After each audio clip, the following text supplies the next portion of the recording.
Assistez-vous régulièrement à un office religieux? Non. Moi, je vais à la messe. Je vais à la messe par chez nous. Pas sur une base régulière. Je vais plutôt aller à la messe de minuit quand c'est le temps des fêtes. Au mariage, aux enterrements.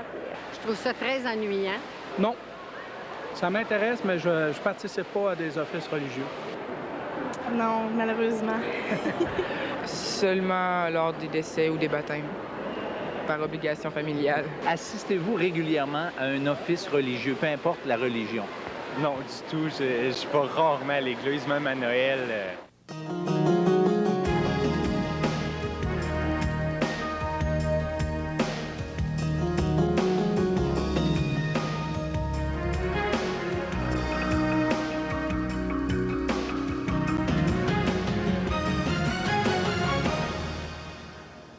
Mesdames, Messieurs, bonjour et re-bienvenue à l'émission L'heure de la bonne nouvelle. Eh bien, comme vous venez de l'entendre, nous allons aborder un thème aujourd'hui qui est un peu celui de la religion, en quelque sorte, puisque dans le cadre de cette série de L'heure de la bonne nouvelle, qui a pour thème général « Questions d'hommes, réponses de Dieu », nous allons nous demander aujourd'hui si tout le monde se trompe. Tout le monde se trompe.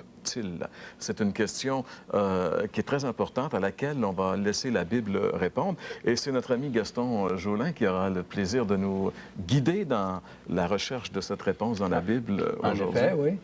Et François, lorsqu'on regarde un petit peu les réactions des gens à la question qui leur a été posée, à savoir est-ce que vous assistez régulièrement à un office religieux, bien, il semble que ce qui se dégage d'une manière assez claire des réactions, c'est que la pratique religieuse est à la baisse.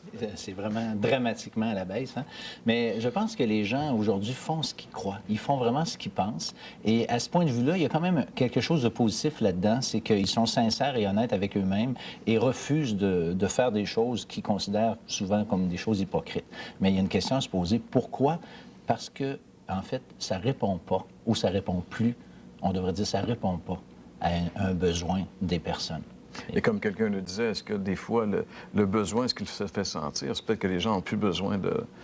Mais c'est dommage parce qu'au fond, on n'est pas ici pour encourager les gens à retourner dans les offices religieux, mais à retourner à l'Écriture, à la Bible. Et là, il y a quelque chose de formidable.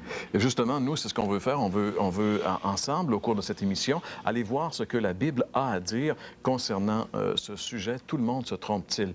Nous aurons aussi des artistes invités. Encore une fois, aujourd'hui, avec plaisir, nous accueillerons le couple Sylvain et Ninon Paradis.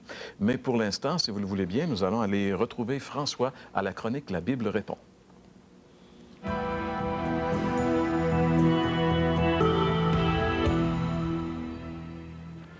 Peut-on gagner son ciel?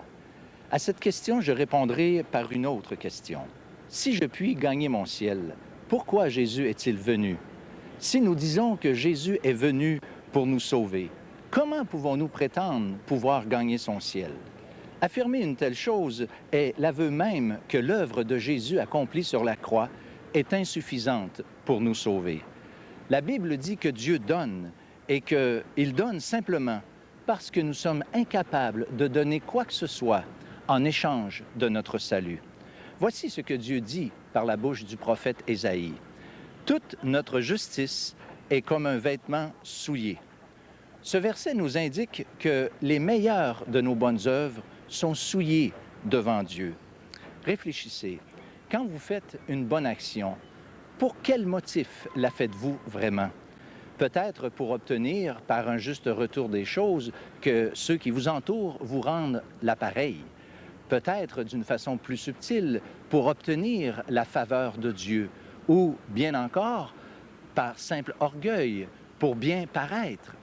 Vous voyez, même nos bonnes œuvres peuvent avoir des motifs intéressés. Permettez-moi une illustration. Les serviettes qu'un mécanicien utilise dans son atelier. Imaginez-vous à la fin de la journée et prenant parmi ces linges souillés, l'un d'entre eux pour essuyer un miroir, par exemple. Vous êtes d'accord avec moi que le plus propre d'entre eux serait en fait impropre à cette tâche. Eh bien, ainsi est notre justice devant Dieu. Le plus propre d'entre nous est souillé devant un Dieu juste et saint. Non, chers amis, la Bible dit, on ne peut plus clairement, que il est impossible de gagner son ciel. Tout le monde se trompe-t-il? La plupart des gens croient que la majorité du monde sera sauvée. Un jour, un de mes oncles m'avait dit, est-ce possible que des milliers de gens, les milliers de gens dans notre religion se trompent? Mais savez-vous, même dans le temps du Seigneur, les gens posaient les mêmes questions. Les gens, en fait, croyaient que la majorité des gens allaient aboutir, si vous le voulez bien, au paradis, au ciel. Mais tel n'était pas le langage du Seigneur. Et justement, les disciples de Jésus lui avaient posé cette question un jour. N'y a-t-il que peu de gens qui soient sauvés? Et Jésus de répondre, efforcez-vous d'entrer par la porte étroite. Car je vous le dis, beaucoup chercheront à entrer et ne le pourront pas. On trouve cette parole du Seigneur dans l'Évangile de Luc, chapitre 13. Tout le monde se trompe-t-il? Beaucoup chercheront à entrer et ne le pourront pas. Telle était la parole du Seigneur. Mais pourquoi? J'aimerais citer une autre parole de Jésus qui encore appuie cette même parole ou cette même vérité. Dans l'Évangile de Matthieu, le chapitre 7, on lit justement ce texte, cette parole. « Entrez par la porte étroite, car large est la porte, puis spacieux est le chemin qui mène à la perdition. Puis il y en a beaucoup qui entrent par là. » Est-ce que tout le monde se trompe? Pourquoi les beaucoup sont-ils sur le chemin large qui mène à la perdition? Encore le Seigneur va nous avertir avec une autre parole lorsqu'il nous dit « Heureux petit troupeau, car votre Père a trouvé bon de vous donner le royaume. » Et encore cette parole d'avertissement du Seigneur « Beaucoup d'appelés, mais peu d'élus. » Pourquoi n'y a-t-il que peu d'élus? Tout le monde se trompe-t-il? Le problème de l'homme, voyez-vous, en général, c'est qu'il accepte difficilement qu'il est perdu. Pourtant, la parole de Dieu nous dit très clairement, il n'y a point de distinction, car tous ont péché et sont privés de la gloire de Dieu. Dans l'Épître aux Romains, chapitre 3, le verset 21. Vous pouvez le lire si vous avez un Nouveau Testament. Il n'y a pas de distinction, pas de différence. Tous ont péché et sont privés de la gloire de Dieu. L'homme est séparé de Dieu à cause de son péché. Il est mort spirituellement, encore selon la parole de Dieu. Et dans l'Épître aux Romains, encore un texte de la parole, parce qu'on ne pige pas tout simplement des versets à droite ou à gauche pour appuyer une pensée ou une vérité. Un texte hors de son contexte devient un prétexte. Mais c'est l'ensemble des Écritures qui nous donne une image exacte et qui nous présente la vérité. Romains 5, verset 6 nous dit « Lorsque nous étions encore sans force, Christ, au temps marqué, est mort pour des impies. » Ce n'est pas facile pour l'homme d'admettre qu'il est impie, qu'il est privé de la gloire de Dieu, qu'il est mort spirituellement, qu'il est séparé de Dieu à cause du péché, qu'il est coupable même devant Dieu, selon l'enseignement de la parole de Dieu. La majorité des hommes préfèrent se camoufler dans la religion, espérant mériter leur ciel avec des sacrifices, des pénitences et bien sûr des bonnes œuvres. Mais comme on vient de l'entendre, nos bonnes œuvres, ce qu'on a de mieux, c'est encore souillé devant Dieu. Et comme exemple, on a tous assisté à des services funèbres, des services religieux, que ce soit à l'occasion d'un parent, d'un ami ou autre. Mais quel est le raisonnement des gens lorsqu'on assiste à, justement, ces services? Bien sûr, on aime les voir près du Seigneur. On les voit déjà auprès du Seigneur parce que, nous dit-on, ils l'ont bien mérité. Il ou elle a élevé peut-être une grosse famille pauvrement, et pour d'autres, bien, c'est des gens qui ont souffert beaucoup et par suite de leur souffrance, bien, finalement, la mort les a emportés et puis ils le méritent bien. Ils sont auprès de Dieu justement à cause soit de leur souffrance ou de leur misère, de leur pauvreté, du bien qu'ils ont sans doute produit. Alors, vous savez, d'après la plupart ou la majorité des gens, les gens, vous comprenez, introduisent les gens au ciel d'après leur mérite. C'est rare qu'on entend dire qu'ils sont auprès du Seigneur parce qu'ils ont confié leur vie et leur salut au Seigneur Jésus. Ou encore qu'ils ont fait l'expérience de la conversion, de la nouvelle naissance. Et de ce fait, nous pouvons dire qu'ils sont auprès du Seigneur parce que, justement, ils ont confié leur salut, leur salut éternel et leur vie dans les mains du Seigneur. En fait, c'est comme si c'est plus valorisant pour l'homme de croire qu'il doit mériter et gagner son ciel par ses propres moyens. J'aimerais vous citer un autre texte, un texte clé, le texte clé d'aujourd'hui même, Éphésiens chapitre 2, versets 8 et 9, qui dit ceci, dans la parole de Dieu, « Car c'est par grâce que vous êtes sauvés par le moyen de la foi. Cela ne vient pas de vous, c'est le don de Dieu. Ce n'est point par les œuvres, afin que personne ne se glorifie. » Notre salut éternel dépend entièrement et uniquement de la grâce de Dieu.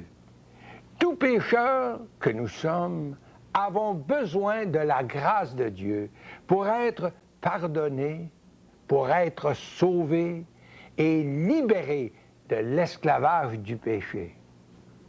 Mais allez-vous me poser cette question, qu'est-ce que la grâce? La grâce, c'est la faveur imméritée de Dieu, aux dépens de Dieu. Et la deuxième partie de ce texte dit, « Et cela ne vient pas de vous, c'est le don de Dieu. » Le salut est donc le don de Dieu.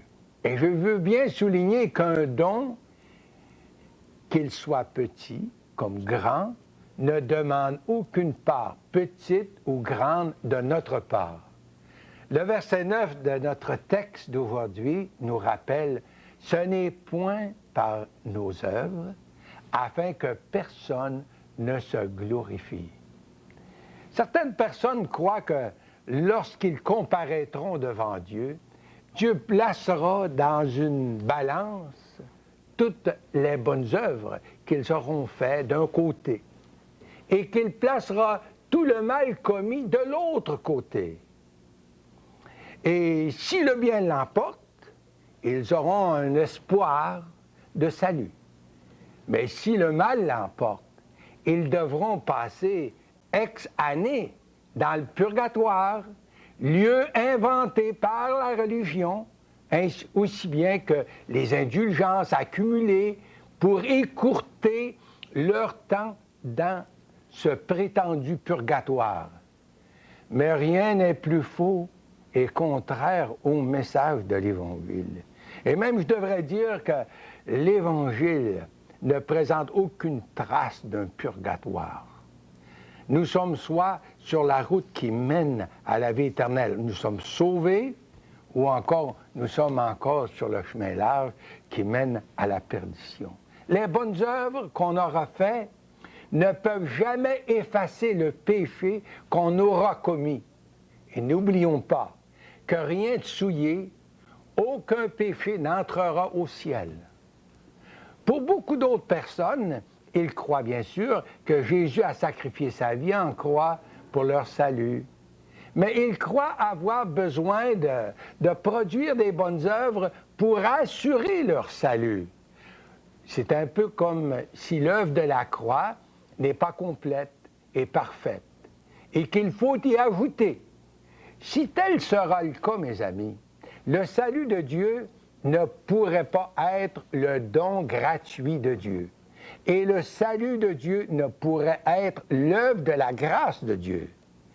C'est sans doute là où se trouvent des milliers de gens aujourd'hui. C'est sans doute là où vous vous trouvez présentement, cher ami qui m'écoutez présentement. La religion nous a formés avec cette philosophie « aide-toi, puis le ciel t'aidera ». Mais tel n'est pas le message de l'Évangile. C'est plus valorisant pour l'homme, pour l'être humain, de croire que nous y sommes pour quelque chose, dans le but de mériter, de gagner notre salut. Cher ami, pensez-vous que ce serait plus valorisant si, lorsque quelqu'un vous fait un cadeau, que vous lui offrez d'en payer une partie?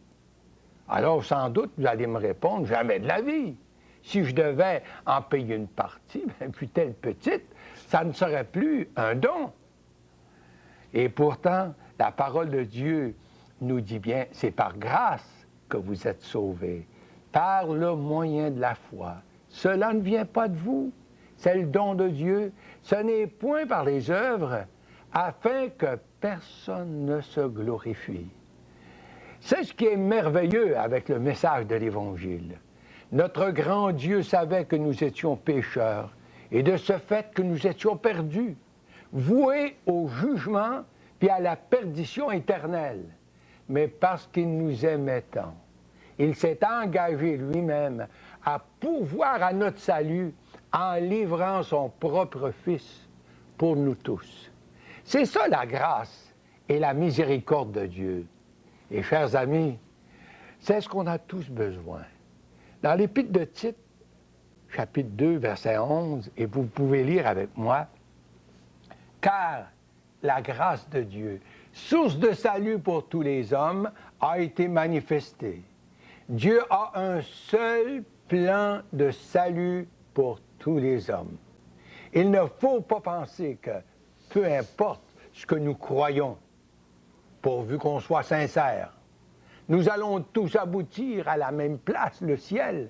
Cette idée est absolument fausse, cher ami. Car la grâce de Dieu, source de salut pour tous les hommes, a été manifestée en Jésus-Christ. Et le verset 14 qui nous dit, « Il s'est donné lui-même pour nous ». C'est de cette façon que notre salut a été mérité, afin que de nous racheter de toute iniquité et de se faire un peuple qui lui appartienne, purifié par lui. Trop de gens aujourd'hui n'ont pas d'espérance. Ils n'ont pas cette assurance du salut dans cette vie présente, puis encore moins en face de l'éternité. Il leur manque une chose très importante. Il leur manque le Christ vivant en eux. C'est sans doute votre cas, vous, cher ami qui m'écoutez. Vous vous rendez compte que malgré vos bonnes intentions, il vous manque quelque chose. Et ce quelque chose, c'est quelqu'un, c'est Jésus. Il s'est donné lui-même, nous dit le texte, la parole de Dieu, afin de nous racheter, de vous racheter, de nous purifier, de vous purifier de tous vos péchés pour que vous lui apparteniez. N'est-ce pas merveilleux, cher ami? Ça comprend tout le monde. Hommes, femmes, jeunesse et enfants. Et vous, cher ami qui m'écoutez, c'est par grâce que vous êtes sauvés, nous dit la parole. Par le moyen de la foi, cela ne vient pas de vous, c'est le don de Dieu. Vous pourriez aujourd'hui, présentement, dans un esprit de prière, inviter Jésus comme sauveur, comme Seigneur de votre vie, en acceptant son pardon. Pourquoi pas lui dire que vous êtes pécheur, que vous reconnaissez que vous êtes perdu, que vous êtes coupable, que vous êtes sans espoir. Et dites-lui que vous avez besoin de lui, que vous êtes prêt à vous soumettre à sa grâce en acceptant son pardon. Et remerciez-le pour avoir sacrifié sa vie pour vous sauver. C'est par grâce que vous êtes sauvés. Par le moyen de la foi, cela ne vient pas de vous, c'est le don de Dieu. Cher ami, pourquoi pas ouvrir votre cœur au Seigneur, puis l'inviter comme votre sauveur personnel aujourd'hui même, qu'il en soit ainsi, pour sa grâce, pour sa gloire. Amen.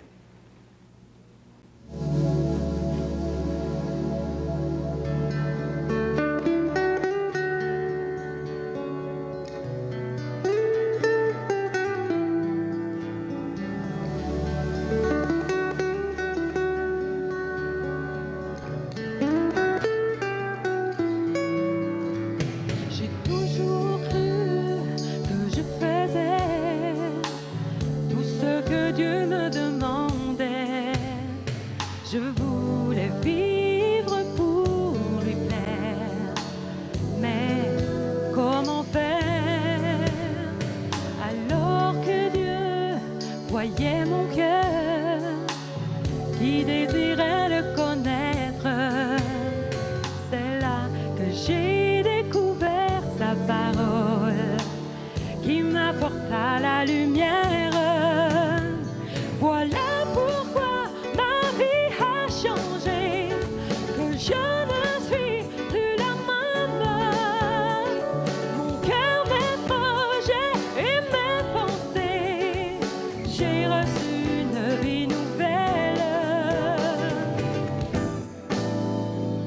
Depuis ce jour et pour toujours, Jésus est la source même de ce bonheur qui remplit mon cœur, dans la joie comme dans la peine. Il est un Dieu si merveilleux qui prend soin de ceux qu'il aime, attentif à mes besoins, car il me tient dans sa main. Voilà pourquoi ma vie a changé, que je ne suis plus la même. Mon cœur, mes projets et mes pensées, j'ai reçu une vie nouvelle. C'est la plus belle histoire d'amour à travers les millénaires, que le Dieu des cieux déploie tout son amour en venant sur la terre. Aujourd'hui, tu entends sa voix, dès maintenant il t'appelle. Jésus te dit ne résiste pas, viens à cette vie nouvelle. Voilà pourquoi ma vie a changé, que je ne suis plus la même. Mon cœur, mes projets et mes pensées, j'ai reçu une vie nouvelle. Oh, oh.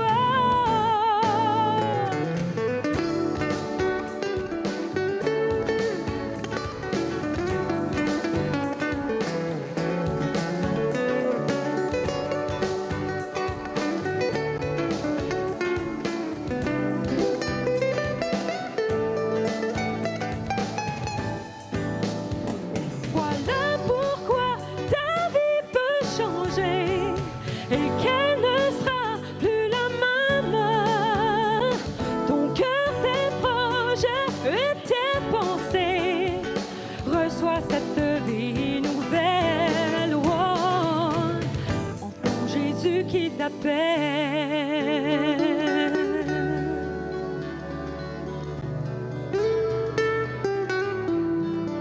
Il t'appelle.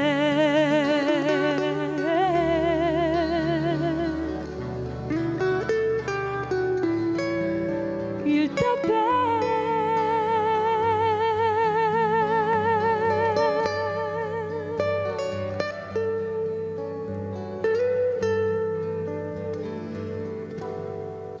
Merci beaucoup, Sylvain et Ninon Paradis, qu'on aura l'occasion de retrouver également un petit peu plus loin dans cette série de l'heure de la bonne nouvelle.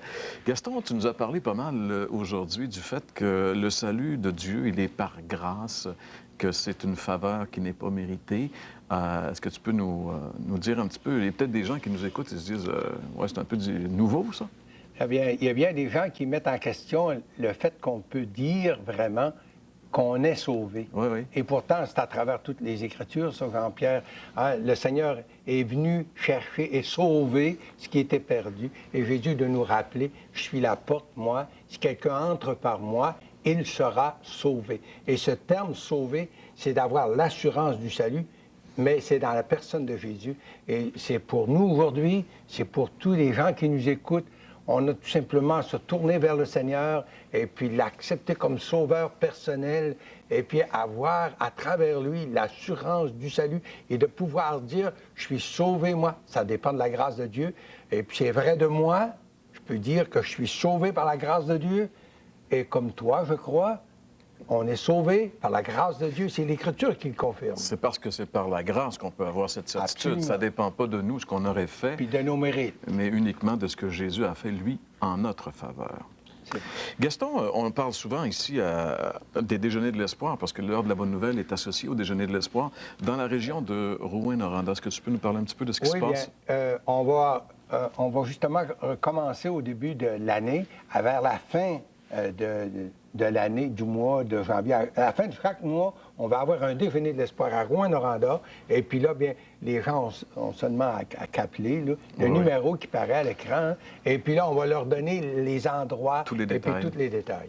OK, merci. En ce qui me concerne, j'aimerais juste vous rappeler en terminant que samedi prochain, soit le 2 février, j'aurai le plaisir d'animer un déjeuner de l'espoir qui aura lieu au restaurant Tracy. C'est à Sorel-Tracy, sur la route Marie-Victorin, dans le secteur Tracy de Sorel-Tracy. C'est à 9h samedi matin. Et c'est la chanteuse Caro qui sera notre invitée spéciale. Caro qui a connu ses heures de gloire dans les années 60, mais qui a beaucoup de choses intéressantes à nous dire. Alors, tous les gens de la région de Sorel-Tracy, vous êtes conviés à ce déjeuner de l'espoir samedi prochain, le 2 février, à 9h, au restaurant Tracy. Alors donc, nous vous souhaitons de passer une très bonne semaine et on vous convie à être de nouveau avec nous la semaine prochaine, dimanche prochain, pour une autre émission de l'heure de la bonne nouvelle. Passez une bonne semaine et à la semaine prochaine.